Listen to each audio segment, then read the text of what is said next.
जीना ही नहीं आ रहा है, जीना ही नहीं जान पा रहा है आदमी, हमें जीना कैसे है। आज इतने व्यस्त हो गए हैं, सबके लिए आदमी के पास समय है, लेकिन अपने जीवन को किस तरह जीना है उसके पास समय नहीं है। आदमी सबको समय देता है, लेकिन अपने आप के लिए समय नहीं निकाल पा रहा है। जैसे कोई विद्यार्थी हो और उसके माता पिता उस विद्यार्थी के लिए सारी सुविधा उपलब्ध कर दे, उसको अच्छे स्कूल में नाम लिखा दे, महीने महीने उसका फीस भरते रहें। अब आजकल बच्चे लोग हॉस्टल में रहते हैं, तो माता पिता कमा कमा करके अपने बच्चों के लिए क्या करते हैं, महीना महीना पैसा भेजते रहते हैं कि जहाँ रह रहे हैं उसका किराया देने के लिए। भोजन भी अपने से नहीं बनाना है, मेस खुला होता है, रेस्टोरेंट होता है, वहाँ बच्चे जा कर के भोजन कर लेते हैं। नहीं तो बाजार जाओ, बर्तन मांजो, सब्जी बनाओ, भोजन बनाओ, तब तो आधा समय ऐसे निकल गया। तो पढ़ाई कब करेंगे? तो जो बच्चे बाहर रहते हैं और जो लोग थोड़ा संपन्न हैं, वो लोग अपने बच्चों को लिए ये सुविधा भी देते हैं कि हमारे बच्चे अपने से बनाए ना, मेस जो चलता है वहाँ जा कर के भोजन कर ले, फिर पढ़ाई करते। एक ही उद्देश्य, एक ही लक्ष्य, पढ़ाई करना। और कुछ लोग होते हैं जो अपने से बनाकर खाते हैं, तो अपने से थोड़ा बना लिए, खा लिए, उसके बाद दिन भर बाहर रहकर परिवार से अलग रह कर के पढ़ाई करते हैं। स्कूल ड्रेस, स्कूल के कपड़े, पुस्तक कापी में जो लगता है वो कोचिंग की सुविधा भी करा दिए। स्कूल है, स्कूल में भी अच्छी स्कूल में नाम लिखा है, तो सारी सुविधा बच्चे के लिए माता पिता ने अवेलेबल कर दिया, उसको सारी सुविधा दे दिया। कपड़े दे दिए, पढ़ाई लिखाई के लिए पुस्तकें दे दिए, महीने महीने फीस दे रहे हैं। किराए में रहने के लिए एकांत परिवार में रहेंगे, 10 ठो काम है, मेहमान आ गए, कोई आ गए, तो उसका समय ऐसे ही चला जाता है। तो घर में ना रह करके बच्चे बाहर रहते हैं, शहर में हॉस्टल में रहते हैं, तो उसके लिए भी महीने महीने माता पिता पैसा भेजते हैं। मेस में भोजन करते हैं ताकि अपने से भोजन ना बनाना पड़े। अब सारी सुविधा पूरी हो गई, सारी सुविधा उस बच्चे के लिए पूरी हो गई। अब बच्चा क्या करता है? बच्चा पढ़ता ही नहीं। अब दुख का कारण क्या है? सारी सुविधा माता पिता अपनी ओर से पूरी तैयारी बच्चों के लिए कर दिए, जो वो कर सकते थे पूरा कर दिए। अब बच्चा क्या करता है? अब बच्चे का भी तो जिम्मेदारी है, जो माता पिता हमको इतने मेहनत से कमा कमा कर के इतने पैसे भेज रहे, इतनी सुविधा यहाँ रह करके हमको पढ़ा रहे हैं, लिखा रहे हैं, अब हमारा भी तो जिम्मेदारी है, हमारी भी जिम्मेदारी है। तो बच्चा क्या करता है? बच्चा पढ़ता ही नहीं, संगी साथियों के साथ वो घूमता फिरता है और ऐसे ही समय बर्बाद करता है। जब एग्जाम होता है तो बच्चे का अच्छे अंक नहीं आ पाते हैं। माता पिता देखते हैं, पूछते हैं, बेटे क्या हो गया, कैसे? तुमको तो हमने सारी सुविधाएं दी है तुम्हारे पढ़ने लिखने के लिए, लेकिन तुम कैसे लापरवाही करते हो, अच्छे से पढ़ते लिखते क्यों नहीं हो? तुम्हारा अंक देखिए, मार्कशीट, इसमें तो कम नंबर लाए हो। तो क्या कहता है बच्चा? कहता है, पापा मम्मी हम तो बढ़िया लिखे थे, लेकिन मास्टर जी ही कॉपी ठीक से नहीं जांचा है। क्या कहता है? मास्टर ही ठीक से लगता है कॉपी नहीं जांचा, इसलिए हमको कम नंबर दे दिया। यदि फिर से हमारी कॉपी जांची जाएगी तो हम निश्चित ही फर्स्ट डिवीजन आएंगे, मेरिट लिस्ट में हमारा नाम आएगा। अब दोबारा कॉपी जांचने के लिए कौन जाएगा? इसमें वो बच्चा बहाना बनाता है, उसने तैयारी नहीं की। किसी के साथ तो मास्टर भेदभाव नहीं किया, आपके साथ ही क्यों करेगा भेदभाव? जो करेंगे वही भरेंगे, जो आपने लिखा उन्होंने वो अंक दे दिया। आपकी ही गलती है, आपने ही अच्छे से पढ़ाई लिखाई नहीं किया, इसलिए नंबर कम आए। बच्चे की लापरवाही की वजह से उसके नंबर सही नहीं आते हैं। तो माता पिता ने सारी सुविधा दी, लेकिन बच्चे सुविधा का उपयोग नहीं किया और वो फेल हो गया। ये उदाहरण हुआ। अब गणित हमारे पर लागू होती है। गणित हम पर लागू होती है। हमारे लिए जो चाहिए हमको पर्याप्त मिला। जिस प्रकार वो बच्चे के लिए सारी सामग्री माता पिता उसको सुविधा दिए, सब कुछ दिए, लेकिन वो बच्चा पढ़ाई लिखाई अच्छा से नहीं किया, इसलिए फेल हो गया। अब हम अपनी ओर देखें, हमारे लिए भोजन के लिए है, कपड़े पहनने के लिए है, रहने के लिए आवास है, तो शरीर को जो चाहिए, शरीर की जो सुविधा चाहिए वो पर्याप्त है। अब हमें क्या करना है? हमें ये मनुष्य जीवन मिला है, ये मनुष्य का शरीर मिला है, तो इसके लिए तो पर्याप्त सामग्री मिल गई, भोजन मिल गए, कपड़े मिल गए, आवास मिल गए। अब क्या करना है इस शरीर को पा करके? अब क्या करना है? खेत में जाकर के सुबह 6 बजे से निंदाई गुड़ाई करना है, और क्या करना है? दुकान में जाकर के खरीदी बिक्री करना है, और कहीं बिजनेस करना है, कहीं ऑफिस में जाना है। तो जीवन सफल हो जाएगा क्या? जीवन सफल उससे नहीं होगा। वो तो करना है, वो शरीर के लिए है, परिवार के लिए। तो जो आपने 8 घंटे 10 घंटे जो आपने समय दिया है ऑफिस के लिए, खेत के लिए, दफ्तर के लिए, जहां आपके आय का स्रोत है, जहां से आपका आय होती है, कुछ काम होता है, खेती से कुछ आय होती है, दुकान से आय होती है, ऑफिस से आय होती है, जो भी कारोबार है उससे आय होती है, इससे शरीर ही की गुजर बसर होती है। लेकिन भीतर आत्मा है, भीतर आत्मा है, और वो आत्मा है तभी ये शरीर चल रहा है। गाड़ी में पेट्रोल है तभी गाड़ी चल रही है। अब गाड़ी को चलाना चाहे, पेट्रोल डालना ना चाहे, गाड़ी को चलाना तो चाहे लेकिन पेट्रोल डालना ना चाहे, तब गाड़ी चलेगी कि नहीं चलेगी? नहीं चलेगी। उसके लिए वो चाहिए। इसी प्रकार हमारे शरीर के भीतर आत्मा है, और हमें उस आत्मा के कल्याण के लिए हमें भजन भक्ति कल्याण का काम करना है, सेवा करना है, अपनों के बीच में हमें अच्छा से जीना है, तभी ये जीवन सफल होगा। आज आदमी इतना व्यस्त हो गया है कि अपनों के लिए भी आदमी के पास समय नहीं। आज छोटे छोटे बच्चे हैं, माता पिता बच्चे के हाथों में मोबाइल पकड़ा दिए।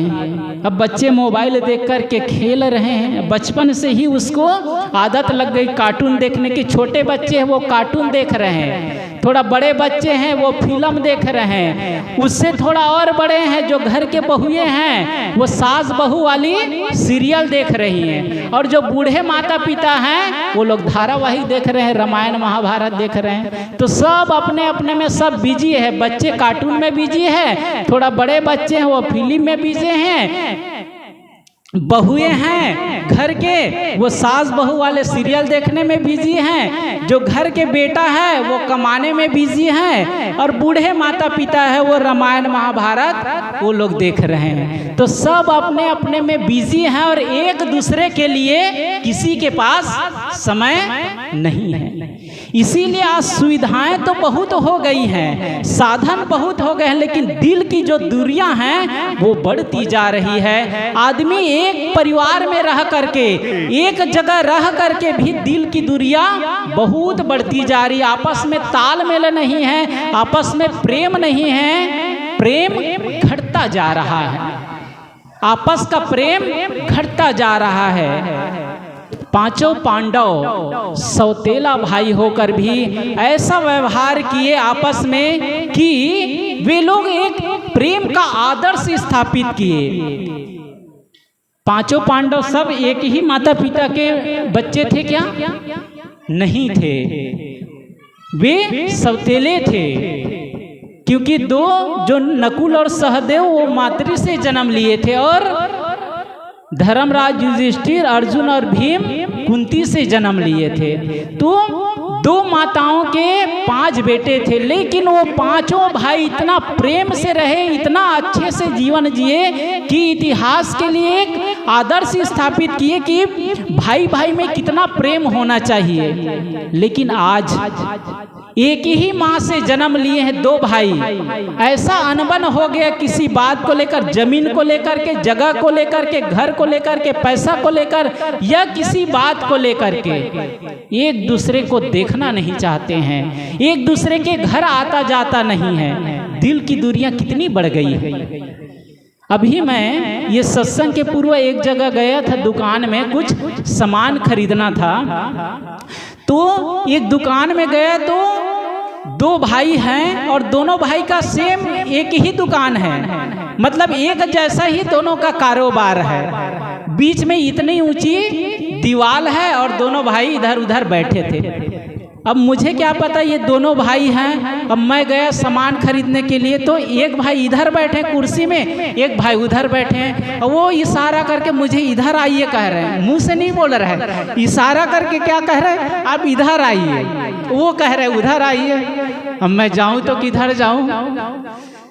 अब मुझे पता भी नहीं कि ये दोनों भाई की दुकान है और दोनों सेम। तो एक जगह गया और जो मुझे सामान खरीदना था मैंने लिया, तो उन्होंने कहा कि बाबा आप जब भी आया करिए गाड़ी यहाँ खड़ा करिए और ये दुकान में आया करिए, यहाँ आपको अच्छा सामान मिलेगा।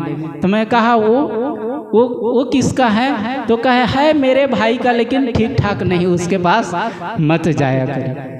उनकी बात सुनकर के मुझे इतना लगा कि भाई भाई में कितनी दरारें हैं। एक भाई की उन्नति, एक भाई के दुकान में यदि 4 ग्राहक चले जाए तो दूसरा भाई को अच्छा नहीं लगता, वो जलता भूनता है। और दूसरे भाई के दुकान में जाता है तो वो जलता भूनता रहता है, मन में गलत सोचता रहता है कि इनकी खरीदी बिक्री अच्छी हो रही, मेरी बिक्री नहीं हो रही। अब कितना आपस में दरारें पड़ गई, कितने आपस में बैर विरोध। यदि भाई भाई हैं तो एक जगह दुकान कभी नहीं करना चाहिए। कोई भाई अलग करे, कोई भाई अलग करे, ताकि एक दूसरे को देख करके मन में खटास ना हो, ईर्ष्या जलन ना हो, बैर विरोध ना हो। कम से कम प्रेम तो बना रहेगा। भाई ताकत है, क्या कहते हैं, भाई भुजा है, भाई ताकत है। यदि भाई साथ है तो फिर कोई आंखें नहीं दिखा सकती है, और यदि भाई ही अलग हो गया तो कोई भी शक्ति आपको कमजोर कर देगी, कोई भी आपको नुकसान पहुंचा देगा। इसलिए भाई भाई में प्रेम होना चाहिए, भाई भाई को साथ देना चाहिए। लेकिन यहाँ भी नियम है, यदि भाई यदि गलत दिशा में जा रहा है, वो अधर्म कर रहा है, तो भाई का साथ नहीं देना चाहिए। भाई यदि अधर्म कर रहा है तो भाई का साथ, यदि भाई धर्म के पद पर चल रहा है तो आप उसका साथ दीजिए। और ये भाई यदि कोई चोरी कर रहा है, अब भाई का है, भाई तो है, उसका साथ देना चाहिए। तब ये यहाँ धर्म हुआ कि अधर्म हुआ? कोई भाई अब शराब पी रहा है तो आप भी शराब पिएंगे? नहीं, आप वो गलत कर रहा है तो आपको नहीं पीना है। वो गलत कर रहा है, जुआ खेल रहा है तो आपको नहीं। वो किसी को गाली दे रहा है, किसी की निंदा कर रहा है, किसी के लिए कुछ गलत व्यवहार कर रहा है, तो आपको अलग होना है। यदि अच्छा कर रहा है, देखिए रावण और विभीषण एक ही भाई थे, एक ही माता पिता से, लेकिन रावण ठीक नहीं था। वो उसको अहंकार हो गया था कि मैं ही सब कुछ हूँ, सब देवी देवता गण गंधर्व, इतनी मेरे अंदर ताकत है, मेरे पास तो सोने की लंका है, अपने धन का, अपने बल का, अपने यश का, सारी शक्ति का उसको अहंकार हो गया था। इसीलिए कहावत है, अहंकार में 3 गए, धन वैभव और वंश, ना मानो तो देख लो रावण कौरव कंस, रावण कौरव कंस। अहंकार में सब चले गए। तो कुंभकर्ण थे, मेघनाथ थे, कितने शक्तिशाली थे, लेकिन पिता का वो साथ दी, इसलिए वो भी मारा गया, कुंभकर्ण भी मारा गया। कोई मित्र है, मित्र की संगति करनी चाहिए, लेकिन अच्छे मित्र की संगति करें। यदि हमारा मित्र धर्म परायण है, सेवा परायण है, भक्तिवान है, अच्छा है, तब उसकी संगति करें। यदि मित्र गलत है तो मित्र का भी साथ नहीं देना चाहिए। कर्ण दुर्योधन का मित्र था। दुर्योधन का कर्ण मित्र था। कर्ण बहुत दानवीर थे, दानवीर कर्ण कहा जाता था। उसमें बहुत अच्छाइयाँ थी, लेकिन वो गलत आदमी का साथ दिए, दुर्योधन का साथ दिए, इसलिए इतनी शक्तिशाली होते हुए भी वो मारा गया। इसलिए गलत मित्र है और कोई गलत कर रहा है उसके साथ में नहीं देना है, और अच्छा कर रहा है उसके साथ हमें देना है। माता पिता का रिश्ता है। अभी कुछ दिन पहले एक बेटा कह रहा था कि बाबा देखिए ना, माता पिता का तबीयत ठीक नहीं रहता, हम अपना काम छोड़ करके इन लोगों को डॉक्टर के पास ले जाते हैं। बेटा क्या कह रहा है, बाबा हम अपना काम छोड़ करके इन लोगों को डॉक्टर के पास हॉस्पिटल ले गए थे, अभी 2-3 दिन से जा रहे हैं, तब थोड़ा थोड़ा सुधार हो रहा है। बेटा 2 दिन काम छोड़ के गया तो वो कहता है कि मैं अपना काम छोड़ करके मैं माता पिता को डॉक्टर के पास ले गया। माता पिता ने कभी कहा है, बच्चे की लालन पालन परवरिश में माता पिता 9 महीने पेट में बच्चे को रखे, जब तक बच्चे बड़ा ना हो जाए तब तक रात रात भर जागी, खुद गीले में सोई। बच्चा दिन में सोता है, रात में रोता है, तो माँ ना तो दिन में सो पाती है और ना ही रात में सो पाती। पता नहीं कैसे उसके जीवन बीतता, कितने कष्ट से, कितनी तकलीफ से, और पूरा समय अपने बच्चों के लिए दे देते हैं। वो माँ, वो पिता कभी नहीं कहता है कि हमने अपना समय दे करके इसको पाले पोसे, लेकिन बेटा क्या कहता है, मैं 2 दिन अपना काम छोड़ करके गया। हर रिश्ता यही, इसलिए माता पिता सर्वोपरि है, माता पिता की जगह कोई नहीं ले सकते। इसलिए गुरु और भगवान को माता पिता कहकर ही संबोधन किया जाता है। कोई नाना नानी, मामा मामी, चाचा चाची कहकर किसी देवी देवता या कोई गुरु को या भगवान को कोई कहता है क्या? भगवान को और गुरु को क्या कहते हैं? माता पिता आप ही हैं कहते। त्वमेव माता च पिता तमेव, तमेव बंधु च सखा तमेव, तमेव विद्या च द्रविणम तमेव सर्वम मम देव देव। तो माता पिता को, देवी देवता और गुरु को माता पिता का स्थान दिया जाता है, क्योंकि माता पिता के मुकाबला कोई नहीं कर सकता। किसी बच्चे का माता पिता का शरीर छूट गया, किसी बच्चा है माता पिता का शरीर बचपन में ही छूट गया किसी कारणवश, घर में और लोग हैं, रिश्तेदार लोग हैं, चाचा चाची हैं, अब वो लोग बच्चे का लालन पालन करता है। तो जब चाची या और कोई भी रिश्ते ले लीजिए, वो लोग जब अपने बच्चे को जब भोजन कराएगा तब ये कहेगा खिला, इसको तो भूख ही नहीं लगती, ये खाता ही नहीं।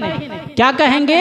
कोई अन्य सदस्य लोग यदि भोजन कराए, उसके माता पिता नहीं, तो वो बच्चा भोजन कर रहा है तो खिलाने वाला क्या कहता है? अपना बच्चा को खिलाते समय क्या कहता है? वो कितना भी खाए कहेगा कि इसको तो भूख ही नहीं लगती है, ये खाता ही नहीं, कुछ पता नहीं कब सुधरेगा, ये खाता ही नहीं कहते। और वही यदि जिस बच्चे का माता पिता नहीं, वो यदि खाने बैठे तो क्या कहेंगे घर के लोग? ये पता नहीं कैसा, ये खाता ही रहता है, दिन भर खाता ही जाता है। जो भोजन कर रहा है उसकी रोटी भी गिनता है कि पता नहीं कितना खाएगा, लेकिन अपना बच्चा जब खाएगा तो ये कहेगा कि ये इसको भूख ही नहीं लगती है। इसलिए देवी देवताओं को, भगवान को और गुरु को माता पिता ही कहा जाता है। अन्य कोई रिश्ते का नाम लेकर के मामा मामी, चाचा चाची, नाना नानी और कोई रिश्ते नहीं कहा जाता, केवल माता और पिता कहा जाता है। इसलिए माता पिता ही सर्वोपरि है, उसकी जगह दुनिया में कोई नहीं ले सकता है। इसलिए माता पिता को भी समय हमें देना चाहिए। आजकल बच्चे को कहीं सत्संग होता है तो बच्चे को अच्छे संस्कार देने के लिए सब लोग आना चाहिए। अभी देखते हैं कि बहुत थोड़े लोग होते हैं जो सत्संग में सपरिवार आते हैं, नहीं तो एक दो लोग आ गए, बड़े बुजुर्ग लोग आ गए बस। अब बेटे बेटियां लोग नहीं आती हैं, बच्चे लोगों को नहीं लाते हैं। वो लोग कहते हैं अभी इनका पढ़ाई लिखाई का समय है, अभी ये लोग कहाँ जाएंगे सत्संग। जिस घर के पूरे परिवार, यहाँ कुछ लोग हैं जो सत्संग होता है तो सपरिवार आता है, तो वो परिवार को देखकर ही पता चल जाता है कि ये लोग कितने सत्संगी है, कितने अच्छे लोग हैं। वो बच्चे बच्चे संस्कारी थे, बच्चे बच्चे लोग भक्तिवान है। और जिस घर के केवल माता पिता आते हैं, बाल बच्चे लोग नहीं आते, वो घर के बच्चे भी आंखों के सामने, वो घर के बच्चे लोग भी कोई खैनी खा रहा है, कोई गुटखा खा रहा है, कोई शराब पी रहा है, कहे में नहीं है। यदि आज बच्चे को आप समय नहीं देंगे, उसको अच्छी जगह नहीं ले जाएंगे, आप बच्चे को समय नहीं देंगे, उसको ध्यान नहीं रखेंगे, तो बुढ़ापा आते आते आप अकेले रह जाएंगे, बच्चे आपसे दूर हो जाएंगे, बच्चे आपसे दूर हो जाएंगे, क्योंकि उसको संस्कार ही नहीं मिलेगा, उसको ज्ञान ही नहीं होगा, तो आपकी कहाँ से सेवा करेगा। वो डॉक्टर तो बन जाएगा, मास्टर तो बन जाएगा, जज तो बन जाएगा, कलेक्टर तो बन जाएगा, कोई भी वो विद्या अर्जन के बदले कोई भी पद पर वो पहुंच सकता है, लेकिन माता पिता का साथ वो दे, ये बड़ा मुश्किल है। आज इतने वृद्ध आश्रम खुल गए हैं बड़े बड़े शहरों में, वहां किसी जज के, किसी कलेक्टर के, किसी मंत्री के, किसी का फलाना का चला, पता नहीं किसके किसके, सब रईस घर, जिन्होंने अपने बाल बच्चे को सब कुछ दिया, जिन्होंने अपने बाल बच्चे को सब कुछ दिया, उनके बच्चे हैं, माता पिता अकेले हैं। बच्चे लोग अपने परिवार के साथ, शादी ब्याह हो गए, अपने परिवार के साथ रह रहे, माता पिता की सेवा करने के लिए उसके पास समय नहीं। कहते माँ पिताजी महीना महीना आपसे मिलने के लिए आ जाएंगे, या महीना महीना पैसा दे देंगे, आप वहीं रहेंगे, वहीं आपकी सेवा होती रहेगी। हम लोग इतने बिजी हैं कि आपकी बहू भी सर्विस करती है, बेटा भी सर्विस, हम भी सर्विस करते हैं, बाल बच्चे पढ़ाई लिखाई करता है, बाहर रहता है, कौन सेवा करेगा। आप वहीं रहेंगे, वहीं बढ़िया रहेगा, महीने महीने मिलने आ जाया करेंगे, कोई बात नहीं। अब ऐसे अकेले रह जाते हैं, माता पिता बुढ़ापा में फूट फूट कर रोते रहते हैं बच्चों का, वो भी अपने पोता को खिलाना चाहते, पोतियों को खिलाना चाहते हैं, अपने बाल बच्चों के साथ रहना चाहते, लेकिन उसको कर दिया गया परिवार से अलग। परिवार से अलग रहकर वो सुखी कैसे रहेंगे। उसको एक वक्त की भोजन ही दीजिए, लेकिन साथ रखिए, वो सुखी रहेंगे। लेकिन वहां जाकर के वो कितने विष्ठान खाते रहेंगे, लेकिन सुखी नहीं रहेंगे। अभी बच्चों में, नवयुवकों में अभी इतना व्यसन चला आ रहा है, मोबाइल सबके पास बड़ा बड़ा मोबाइल है, ऑनलाइन पढ़ाई होती है। कहते हैं बच्चे लोग माता पिता को जिद करते हैं कि हमको बाइक चाहिए और इतना बड़ा मोबाइल चाहिए। अब बच्चे लोग दिन भर मोबाइल देखते रहते हैं, थोड़ा पढ़ाई करेंगे 10%, 90% इधर उधर करते रहते हैं। कई माता पिता हम लोगों के पास आकर, बड़े साहब के पास का रोते हैं कि साहब बच्चे को समझा दीजिए, विज्ञापन आता रहता है जुआ खेलने वाला, जूपी और क्या लूडो और ये वो क्या क्या आता रहता है, उसी में बच्चे लोग खेलता रहता है। कई बच्चे लोग, अभी माता पिता लोग रो रहे हैं कि बच्चे हमारा 2 लाख हार गए, 6 लाख हार गए, कितने हजार हार गए, वो उसी में खेलते खेलते। अब कोई बच्चा वो सोचता है कि इसको खेलेंगे, कोई खेला, कभी कोई 1000, कोई 500 जीत गया तो लोभ बढ़ता है। अब फिर 1000 रुपये लगाया, 2000 लगाया, 5000 लगाया, उसमें 10,000 लगाया, लाखों लगाया, सब अकाउंट खाली हो गया। अब रो रहे हैं, घर के लोग कह रहे हैं 4 दिन से भोजन नहीं किए हैं, छाती पीट रहे हैं। अब बच्चे को यदि आप सही जगह में नहीं लाएंगे तो वही गलत आदतें लग जाएगी। कोई शराबी निकल गया, उसके लिए रो रहे हैं, कोई जुआरी निकल गया, इसके लिए रो रहे हैं, और कोई किसी के लिए रो रहे हैं। मुफ्त में आदमी करोड़पति, बिना मेहनत के आदमी करोड़पति होना चाहता है, लखपति होना चाहता है। बच्चे लोग सोचते हैं कि मोबाइल में यही खेलेंगे और पैसा आ जाएगा तो हमारे पास बहुत पैसा हो जाएगा। युधिष्ठिर का राज इतना नहीं बचा, उसके भाई वहां सबको ही हार गए, तो वो कंगाल हो गए युधिष्ठिर, उसको वन 12 वर्ष भटकना पड़ा। तो हम आप कौन होते हैं कि लखपति बन जाएंगे कि करोड़पति हो जाएंगे। तो ऐसी आदतें बच्चे को कभी नहीं लगाना चाहिए। जुआ खेले माता पिता को भी निगरानी करनी चाहिए कि बच्चे क्या कर रहे हैं। बच्चे माता पिता ध्यान ही नहीं देते हैं, पिता को तो फुर्सत ही नहीं है बाहर कमाने में, और माता पिता को घर संभालने में फुर्सत नहीं। बाल बच्चे अपने कमरे में पढ़ रहे हैं कि मोबाइल चला रहे हैं कि क्या कर रहे हैं पता ही नहीं चला, ध्यान ही नहीं। जिस खेत में यदि ध्यान नहीं दिया जाएगा, समय नहीं दिया जाएगा, तो खेत में अच्छी फसल नहीं हो पाएगी। इसी प्रकार यदि आप अपना मूल्यवान समय नहीं देंगे, उसका ध्यान नहीं रखेंगे, तो बच्चे आपके हाथ से निकल जाएंगे। और यदि मुफ्त में कोई लाख रुपए 1000 रुपए कोई जीत भी गया तो कोई सार्थक काम में लगेगा नहीं, वो सार्थक काम में लगेगा नहीं, वो आपको दुर्व्यसन में ले जाएगा, जुआ में ले जाएगा, गलत जगह ही ले जाएगा। एक दर्जी था, सिलाई करता था कपड़े की, और उसका एक नियम था रोज का 1 रुपए की रोज लॉटरी का टिकट खरीदना। दर्जी था और शाम में जब घर आता तो शहर से होकर के आता, तो उसका रोज का नियम था 1 रुपए का रोज लॉटरी का टिकट खरीदता। तो संयोगवश उसको एक बार 10 लाख की, बहुत पहले का समय, 10 लाख की लॉटरी मिल गई। अब वो तो इतना खुश हुआ, हमारे नाम से 10 लाख की लॉटरी मिल गई, अब क्या करें, इसी को खाते रहेंगे तो पैसा खत्म नहीं होगा। वो जो दुकान में ताला लगा दिया, जिसमें वो कपड़ा सिलने जाता था, कुएं में फेंक दिया चाबी। अब कहेंगे इसी को बैठे बैठे खाएंगे। अब वो पैसा जो मुफ्त में आया था उसको कहाँ ले गया, शराब पीना सीख गया, जुआ खेलना सीख गया, मांस मछली खाना सीख गया, उसको व्यसन में ले गया। अब साल भर होते होते उसका स्वास्थ्य इतना बिगड़ गया, इतना बिगड़ गया, तो पैसा तो खत्म हो गया और मरने के करीब आ गया। घर वाले लोग किसी प्रकार इलाज कराए, किसी से उधारी लेकर के, तब वो धीरे से वो बचा, मुश्किल से वो बचा।